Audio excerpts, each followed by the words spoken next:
Hello and welcome to the Plaid Sheep Oracle. This is another collective reading that builds on this last one that was called Shifting Timelines. And I think that it will be applicable whenever you come to it, because I think this is an ongoing process that different groups of people will go through. We're not all engaging in this simultaneously. So I think that it applies even if you're not watching this in December of 2022 when I've recorded it. I wasn't sure what wanted to come through, if anything would, during this week. The second half of the halcyon days and the 12 days of Christmas, what the Celts called the Omen Days. If you know Asia Suler, she talks about this. Maybe I'll link her video in the description. But it is, right, it's a kind of a space out of time. Even if you don't celebrate Christmas or New Year's, either because your tradition is different, right, has New Year's in a different place, or just because, right, it's just not something that you do. There is still, right, a quality to these days just post the solstice. And I think it's, right, partly a collective thing. The card that was on the underside of this Starcodes deck that wanted to come out today is the 11th house community.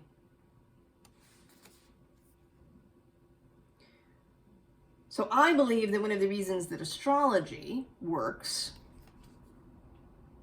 is because of this communal aspect, because of our collective consciousness, both everybody here on Earth and then all of the beings of the galaxy, the planets,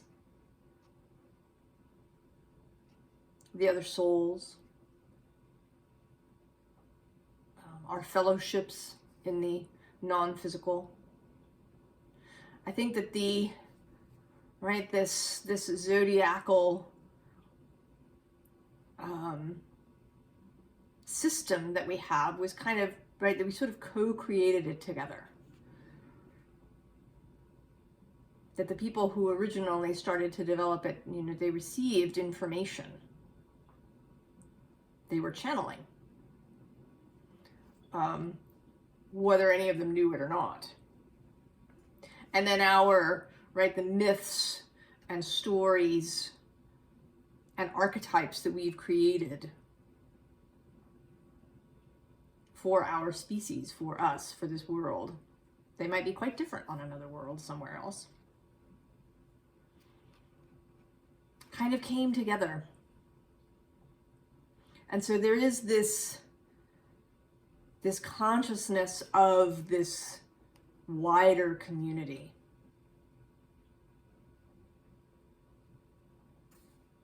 Physical and non-physical, that's kind of coming together. So the two cards that came out are this second house resources and then this solar calm, clarify energy. And I think this is about the fact that for many, if not most, or maybe even all of us, the second house, right, resources are a really big area of concern.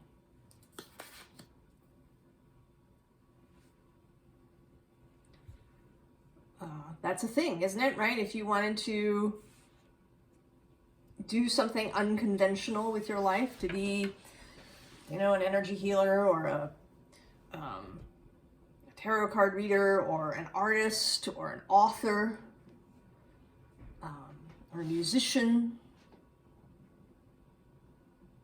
or maybe even, right, something completely different.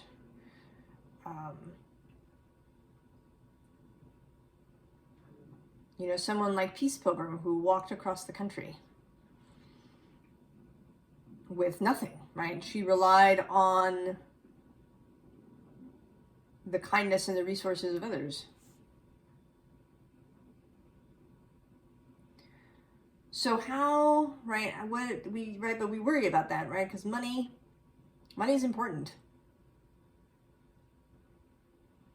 And money is its own spirit, has its own energy. And we may feel at odds with it.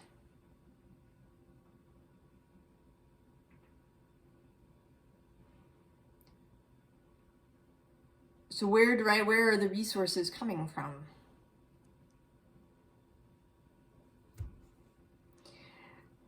And unfortunately, perhaps, the answer is that the resources come with alignment, right? Our choice to accept them. And believe me when I say that this reading is absolutely as much for me as it is for anybody else that might come here.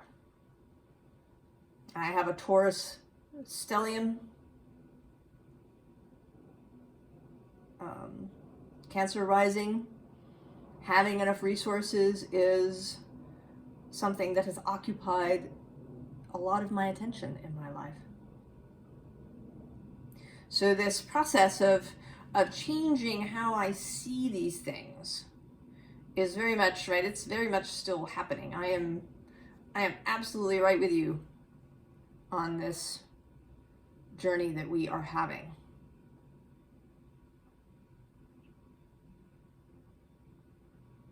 And that my task here, right, is to just sort of try and elucidate, try and clarify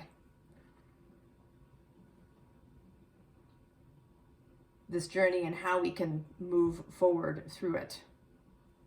So we begin with this mystical shaman.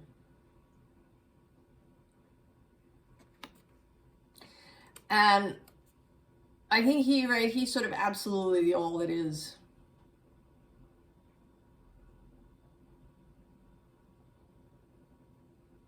Right, the source of all things that we all are part of.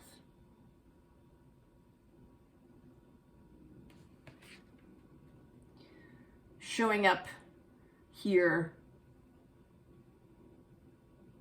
as a reminder, right, of that non-physical, invisible layer, that it can be difficult to, right, sort of hold that at all times, right? If you're at the grocery store and, you know, everything seems more expensive, or you know, you're having some issue with your physical body, or you know, your car won't start in the morning, whatever, right? The really physical aspects of life, we've been trained to live in the physical world. So what's happening here, and I have to hold them all up at once. So this Andean cross, right, is absolutely a portal. And this is us, the drum. We are calling, right? That's what we do, right? When we are in alignment, we call forth that which is desired and needed. And that's this rainbow, right? That's going to come through the portal.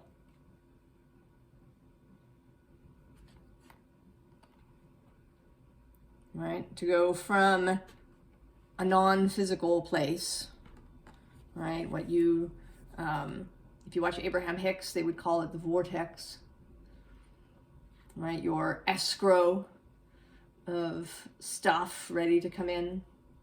Some people might call it the quantum space, right? Where everything lives in a kind of superposition state, right? Waiting for the quantum wave to collapse.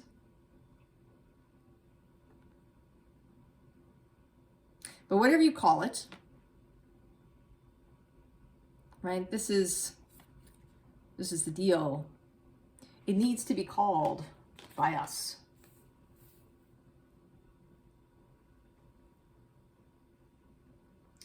And to do that, we have to travel from where we are mentally.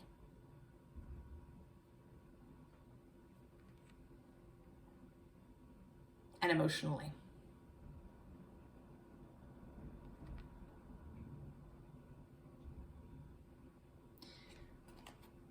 We have to travel to a place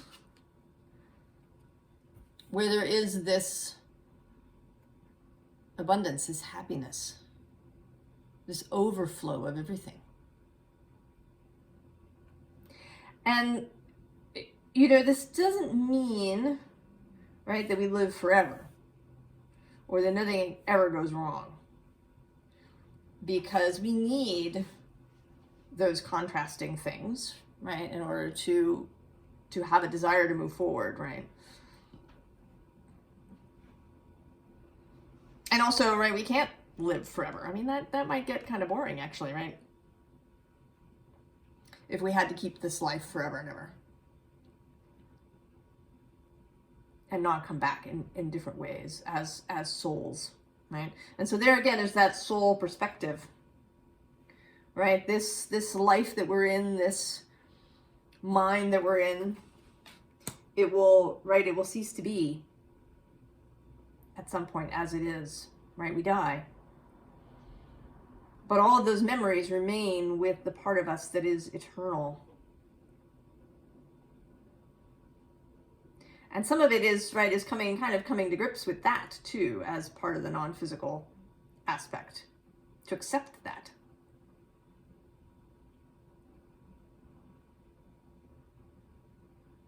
Right, that when our soul comes back in another life, we won't remember this one. At least not at first, probably.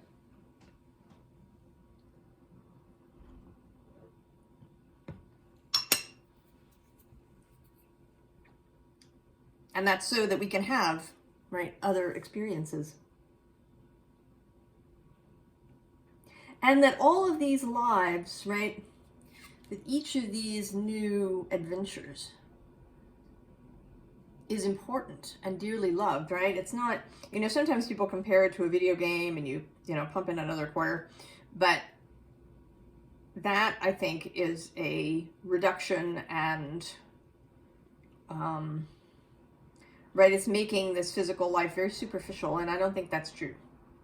I think that it is deeply important and deeply loved, that every life we live, whether as humans or animals or trees or water, whatever our soul's spaces our soul occupies, I think all of those beings are dearly loved and treasured.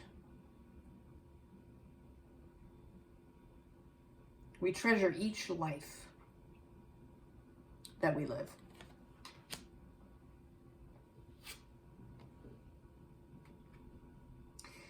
And, right, this Knight of Stones, Knight of Pentacles, is sort of coming up this time as, right, this very physical form that we have that might be bucking this idea.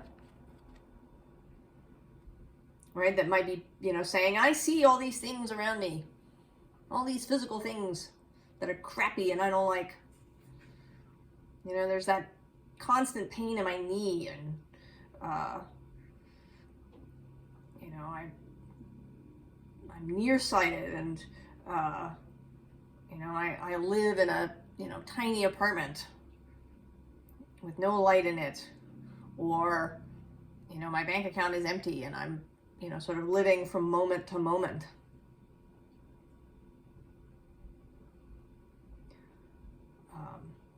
There may also be, you may, in fact, at the moment, be kind of comfortable in a physical kind of basic sense, right? Like you might have enough money, you know, maybe you have a steady job,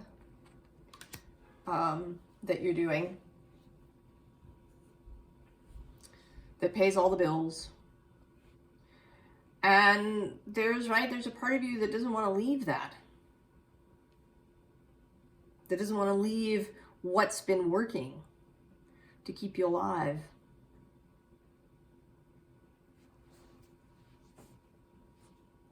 So there's this part that's bucking this idea. And so then we get this blasted oak. And I think that this is a combination, right, of the energy coming through that may just upend us, right? There may just be, right, this is the Tower card in this deck. Stuff that may just come up, you know, and upend us, but it's also an invitation to upend ourselves. Right? This may be, you know, having a real conversation with ourselves about, you know, what is success really? Yeah, there's risk in going in this direction, but there's also risk in staying where you are because, you know, eventually you'll lose your mind or you'll, you know, just live this kind of dull existence. Right? Or you'll get sick because stress and those things which we don't allow ourselves, the things that we push down, repress, stuff down, can return as physical ailments. So, you know, the kind of superficial safety that we might have been concerned with so far has some real risks and downsides.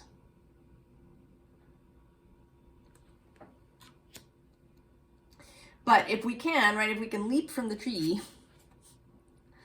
that has been, right, that's kind of dead, right, because this tree is sort of lifeless in this image. There's no leaves. And I don't think it's just winter. I think this, right, this is a tree that has died, that is no longer viable. Right, to go find the new tree. Now this tree may have served us really well up until this point. Right, it held us while we grew and learned, while we had experiences. But its time is finished. And it isn't sad about that. Right? It knew, right, that it was going to have a finite period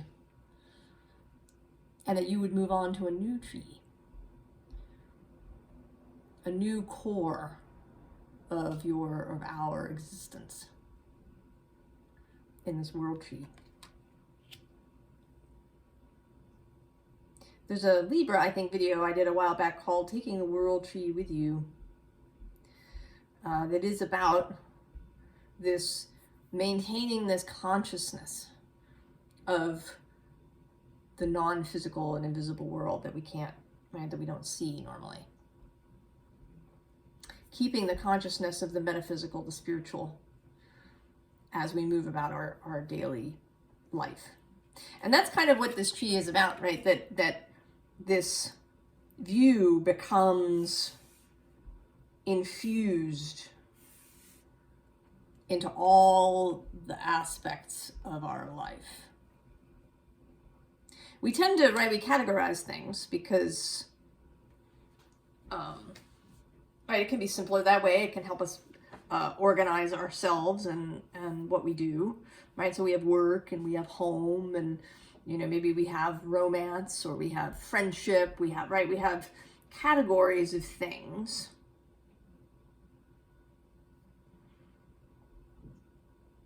And it may be, right, that our home life is really, you know, has been infused with this world tree, but not our work life.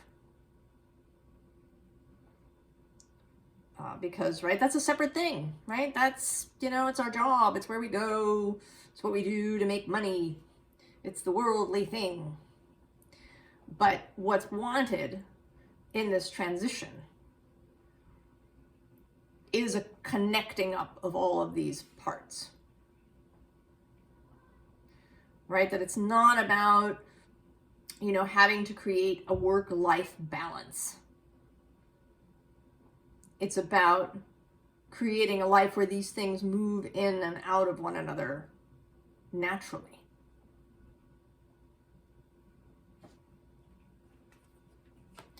So here we have the Nine of Water, the Nine of Cups.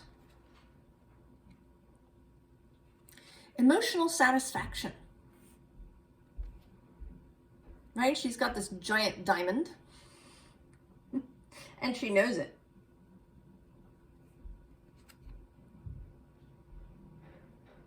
Right? And this is a diamond, an internal diamond of the heart. This internal gem. Clear, right? Hard, right? Diamonds are hard, but not in a, right? Not in a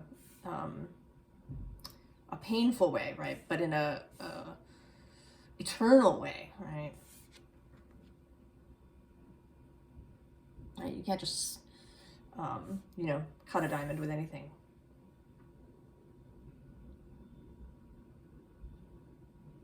Right? Created within you over time through experience. It's in there. And then the Empress. Right? The knowledge of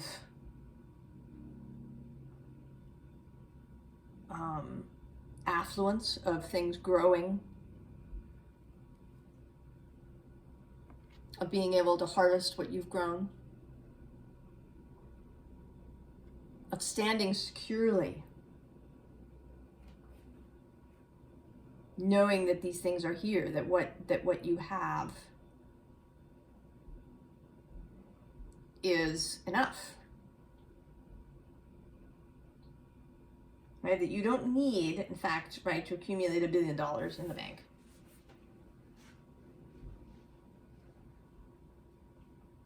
And that you may not feel a need for that, right? Once you step into this energy of knowing that, right, the resources return and return and return, then this need to have X number of dollars in the bank in order to feel safe will dissipate.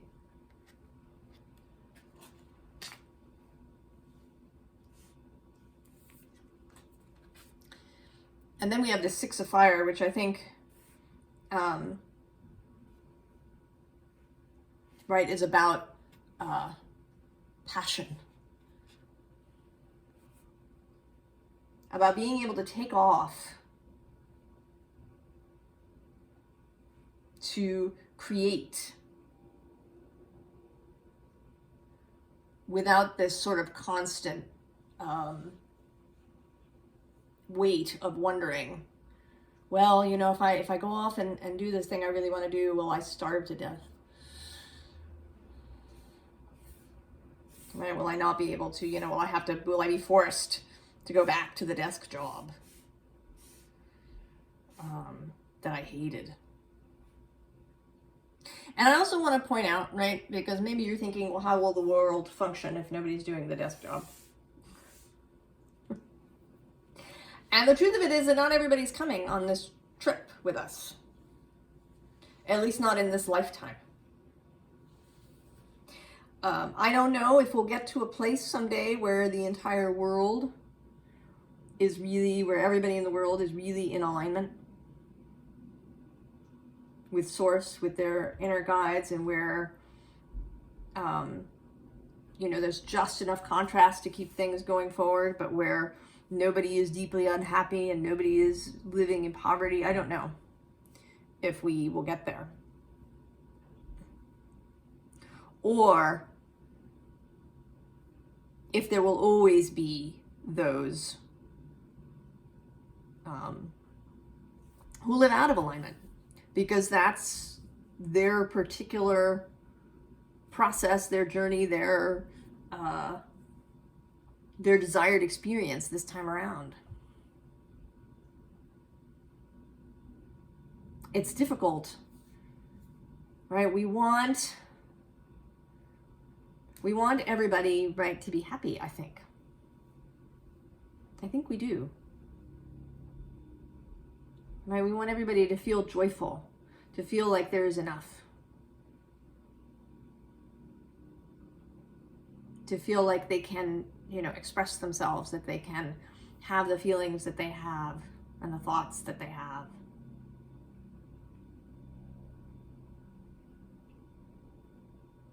And we want that for everyone. But I don't know if it will be.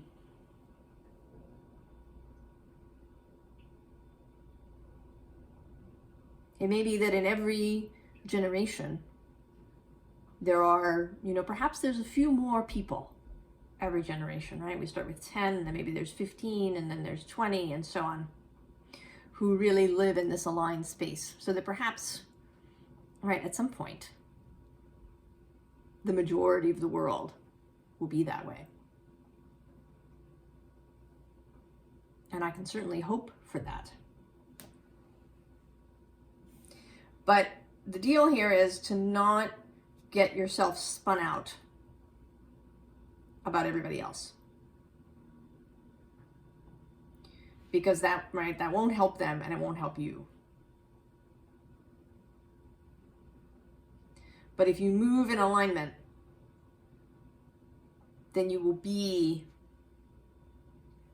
right, a positive influence wherever you go. And you may not change someone's life completely, but they may feel better for having known you and interacted with you. Right? Their life may get a little bit better.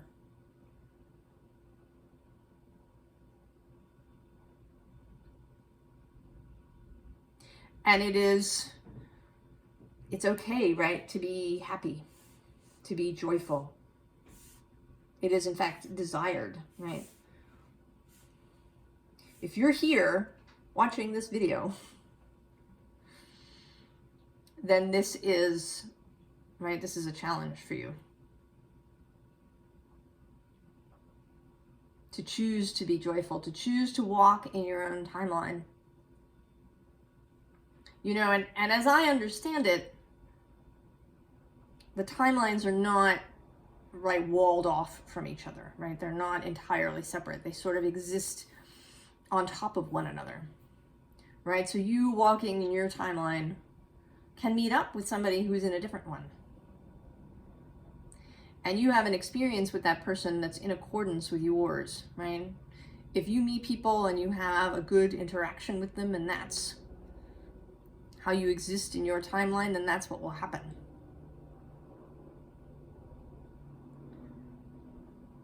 But when they, right, after they've left you, when they're still in their timeline, they may have poor experiences with other people.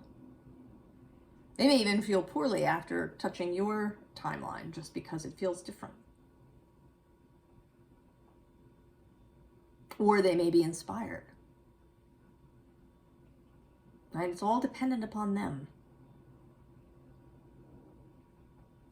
and their particular journey.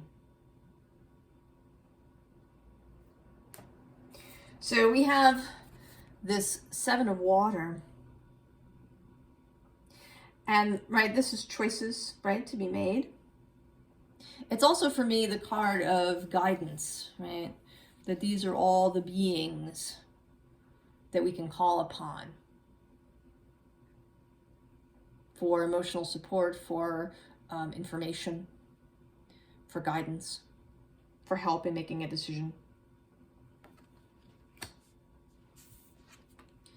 And then the 4 of water, right? The offer.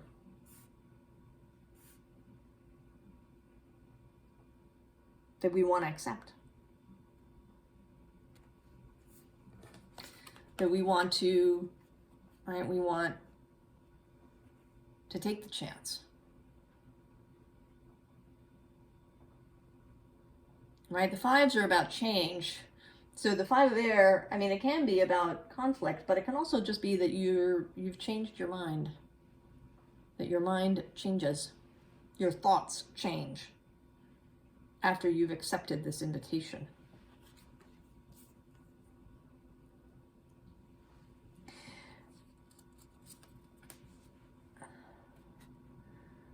So again, right, this messenger of air is, right, also part of that invitation. The invitation to, right, to really consciously become part of this whole community of Earth, of those of us who are on this path now, of the non-physical.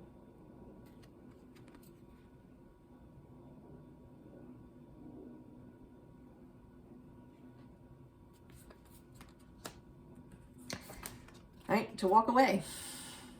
To walk away. And this might mean, right, not reading the stuff that you've been reading, even if it confirms your opinions. I know, I enjoy that, right? Reading the Substack of the person that really agrees with you about the stuff. It's very satisfying. Comforting. But you may have to stop doing it. Watching the shows that you used to watch.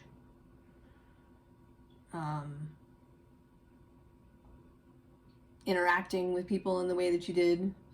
You know, enjoying your Schadenfreude. Things like sarcasm.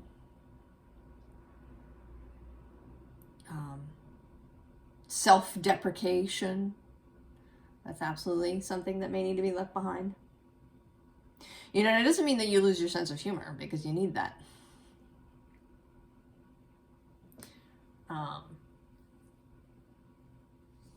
But it does mean that you walk away from all those things that are kind of like needles to the soul. Right? The little insults, the little injuries.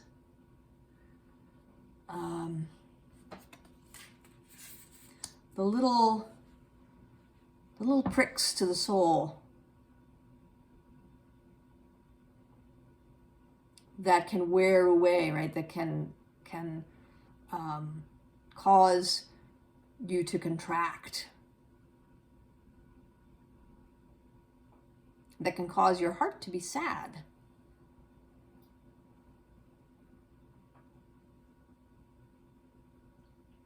Right? These little things that you may, right? You may have to leave that behind. You may have to become that really annoying happy person. Right? You know the one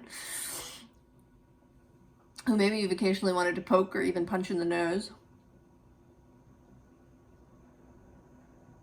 because they're so loving, so joyful that they just feel good all the time. And they walk through the world seeing the best in people, even people you find really annoying.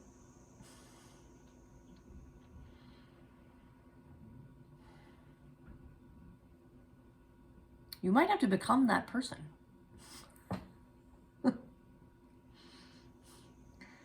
And believe me, I know that's a kind of a tough ask, right? But as your vibration changes, as your attitude changes, you may just get there naturally before you know it. And then there we are. Right, and we're here too.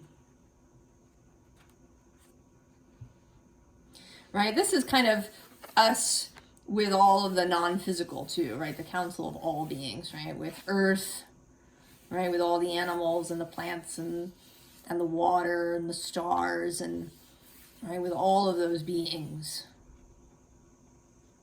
that exist. And this incidentally includes all the man-made stuff, at least in my cosmology. Not just rocks, but concrete and plastic.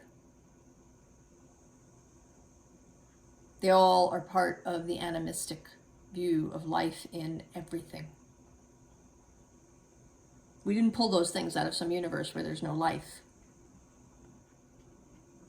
They were all made of components, right? Of petroleum, right? Petroleum is a natural component. It is all of Earth. So this is all of us, right? It is together.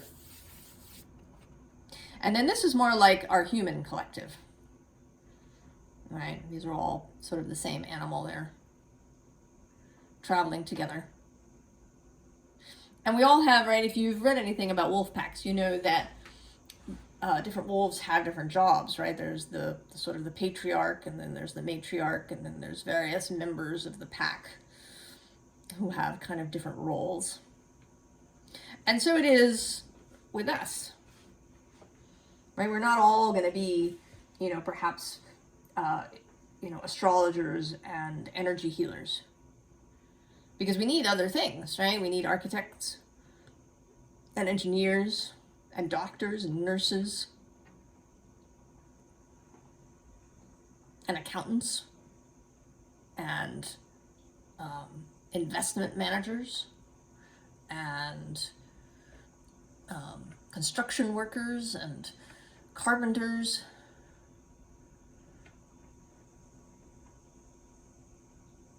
And people who, you know, deal with waste and figure out how to deal with that. And farmers, my goodness, yes. So this collective that we are part of, right, only a few of you are here with me here. We're not it. There's more of us. In all walks of life, with all different kinds of skill sets and personalities, right? Introverts and extroverts and people and detail people, right? People who are good at the big picture and people who are good at all the tiny stuff. Idea people and those who really make things happen. The whole zodiac, the whole list of archetypes. All, right, individuals, but moving in a common cause. To live as beautiful a life as we can, right? To walk in beauty, as the Dinne people say.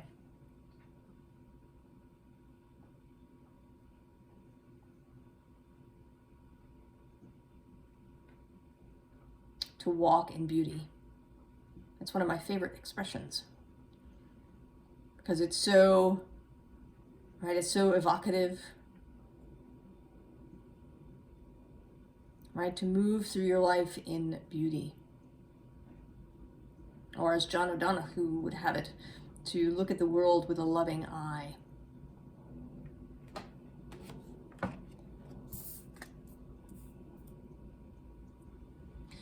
So on the advice front, I'm going to start with the bottom.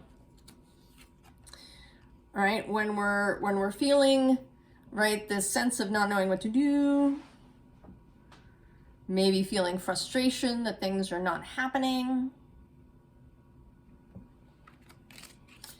when this pentacle is being offered, but we have this urge to put up our hand and say, no, I won't take that. Right? You know when that happens, right? Somebody offers you something and because of some sense of excess politeness or, not wanting to put yourself forward or whatever it is, right? You say, no, none for me. When you really wanted some. I actually remember I kind of had some of that when I was a kid, particularly. This sense of not wanting to take up space, I guess. But my sister and I and my grandmother all went to visit a friend of my grandmother's. And the woman put a plate of cookies out on the table. And my sister, who's quite a bit older than I am, put one on my plate for me. And she said out loud, you know, because she won't take one for herself. So, right, we have this. This is a thing in our society, right, where we reject, you know, for whatever reason. We think it's too much. We think we're not worth it. We think, you know, we feel guilty. Whatever the thing is, we say no, right? We put up our hand, no, no, I don't need any of that, when we really wanted it. And Spirit is here to say, take it. Take the pentacle. Take it. I mean, because ultimately, you know, you are offering it to you. You're not some alien thing from somewhere else. You are part of Spirit. You are part of what is handing you this pentacle. You're giving this to yourself.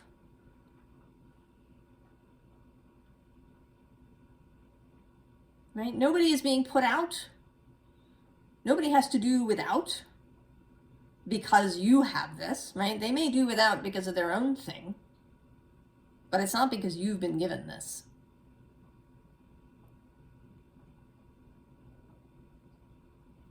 And it isn't, of course, just about money, right? It's about, right, your physical health, right? Or, you know, do you feel good? Do you feel strong? Do you feel, you know, sort of inspired to move your body and feel good in it?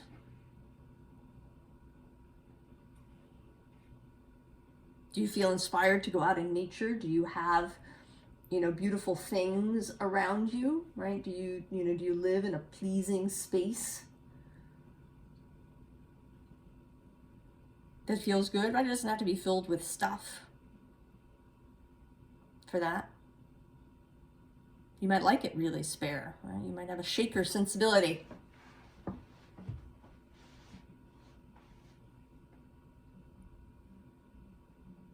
Right? This pentacle is many things. Take it. And when you're feeling, right, if you're feeling this, right, this inclination to reject the pentacle or to be in this confused state, or perhaps this frustrated state, the answer, the underlying, is the Magician. Right? And below him is the world. And I sort of feel like, right, as above, so below, and as within, so without.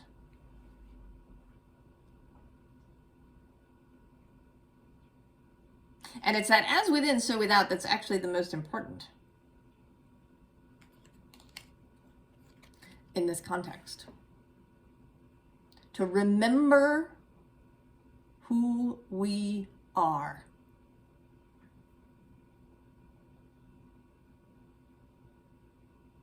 That it is absolutely okay that we should be well. That we should have everything that we need. That we should live a full and joyful life. Even if not everybody on the planet gets to do that.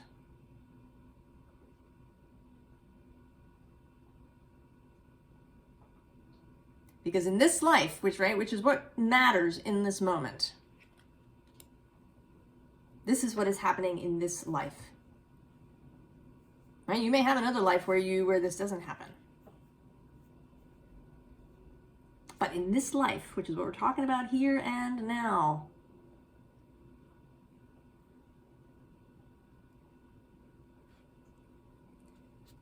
remember that you are the Magician. Remember that you are part of this. Take your tree with you. call forth what you want.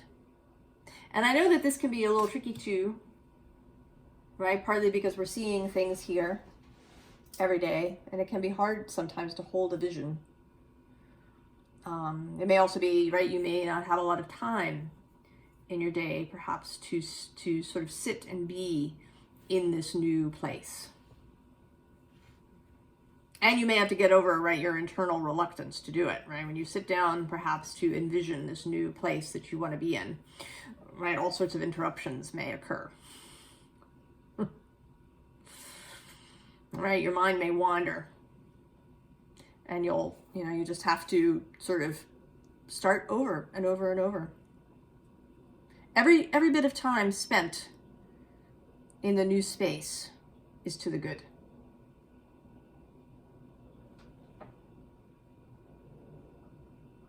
And whatever you need to do, whatever spiritual practice helps you, using music or even food, incense, herbs, whatever calls to you to assist you. Use it. Because these are all earthly resources.